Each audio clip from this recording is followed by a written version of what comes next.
Igbo mụrụ nzem ọzọ ekene m unu. Nwa Igbo n'anya ahịfịa ọgwụ anyị na-afụ. Please always identify this plant. If possible, plant this plant on your compound. Jee kọrọ m ahịfịa ọgwụ a. Ọ na-adị everywhere ịkọrọ ya. Ihe a na-akpọ ahịfịa ọgwụ a bụ ahịfịa ọgwụ ọbara. Ọ bụ n'ọnụ Igbo asị na Bl+od Tonic Leaf. Na ya anya ọfụma. Na ka ị ga-esi wee identify it. Ahịfịa ọgwụ a mara mma ukwu. Ọ na-enyere aka ọ bụ na ị ma na ọbara adịghị gị n'arụ, ma ọ bụ na ị na-efeel weakness, ma ọ bụ na ajị na-efu gị. Ịkpata ahịfịa ọgwụ a ụdị Bl+od, kpata ya na nnukwu. Then ime gịnị? Ịsa ya ọfụma uti nnu. Ịsa ya ọfụma, iserinye n'ite ị ga-esi ọgwụ, gbaa ya mmiri na ya ji aha. Just 5 minutes to 10 minutes is okay. You need to take care 1 glass tumbler morning and evening time. Ahịfịa ọgwụ a na-arụkwa ọrụ n'ihe gbasatara anemia. Ọ contain a lot of vitamin and mineral, something like vitamin A, vitamin C, vitamin E, and vitamin D. It contains vitamin B1, vitamin B2, vitamin B12. It contains zinc,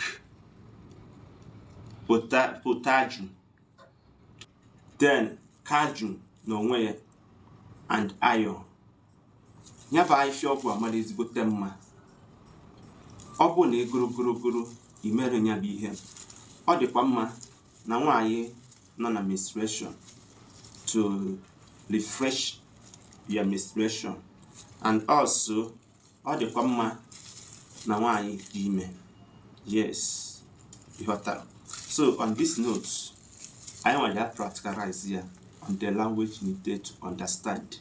So give the protocols Ogaga before you can get the finishing level of it. Okay, join me on the practical aspect of it now.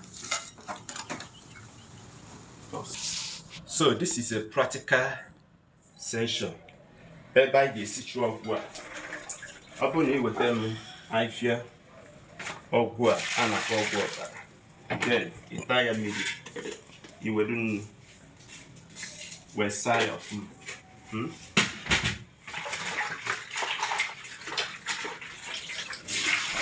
One thing about Maazi-UC that we live by the example.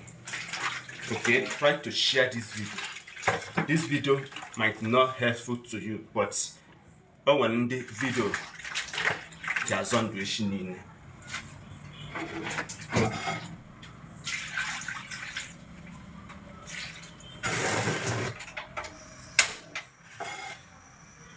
We have to prepare it 5.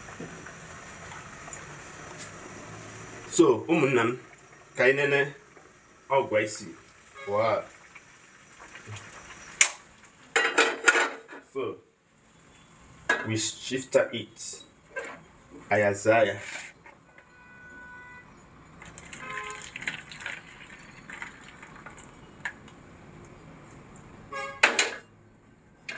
Then I inside the yard. Then I transfer.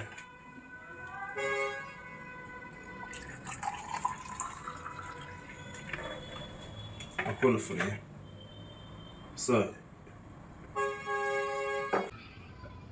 ụmụnne m, na ka mmiri ọgwụ a ga-adị. Ọ kwefuru ya. Ọ dị form of no ọgwụ ọbara na ya. So, na ka ahịfịa ya dị, ahịfịa ọgwụ ọbara.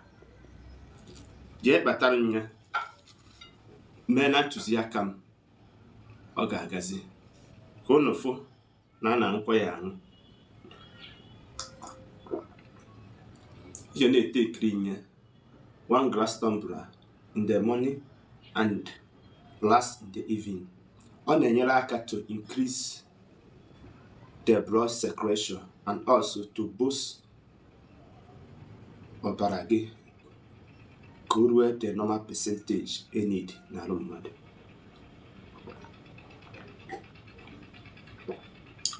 ọ dị oke, onwe ihe ọ na-atọ ka i test stress, okay?